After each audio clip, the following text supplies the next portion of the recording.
நாட்டில் துப்பாக்கி கட்டுப்பாடு நடவடிக்கைகள் வலுப்படுத்தப்பட வேண்டும் என சமூக ஆர்வலர் தான் ஸ்ரீ லீ லாம்தாய் கேட்டுக்கொண்டுள்ளார். விமான நிலையங்களில் மட்டுமின்றி பொதுவாகவே துப்பாக்கிகள் பயன்படுத்துவதற்கான கட்டுப்பாடு நடவடிக்கைகள் மேம்படுத்தப்பட வேண்டும் என அவர் வலியுறுத்தினார். KLIA 1 அனைத்துலக விமான நிலையத்தில் அண்மையில் நடந்த துப்பாக்கிச்சூடு சம்பவத்தை தொடர்ந்து துப்பாக்கிகளை பயன்படுத்தும் விவகாரத்தில் கடுமையான கட்டுப்பாடு விதிமுறைகள் தேவை என பாதுகாப்பான சமூகத்திற்கான கூட்டணியின் தலைவருமான லீ லாம்தாய் கேட்டுக்கொண்டார். கூடுதல் பாதுகாப்பு அம்சங்கள் விமான நிலையங்களில் பரிசீலிக்கப்படுகையில் மற்றொரு முக்கியமான அம்சத்தை நாம் மறந்துவிடக்கூடாது.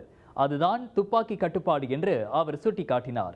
பாதுகாப்பு சிக்கலுக்கும் இது காரணமாக இருப்பதாக அவர் கூறினார்.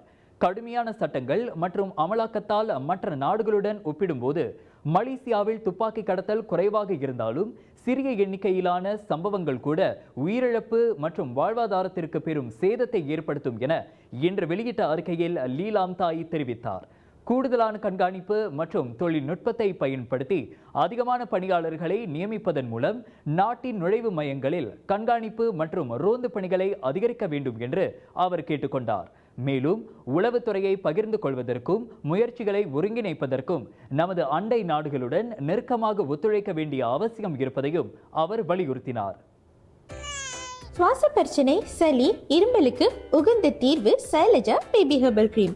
துளசி, கரிஞ்சீரகம், கிராம்பு போன்ற மூலிகைகளால் கொண்டு தயாரிக்கப்பட்டுள்ள சைலஜா பேபி ஹெர்பல் கிரீம் உங்கள் குழந்தைக்கு சிறந்த தேர்வு.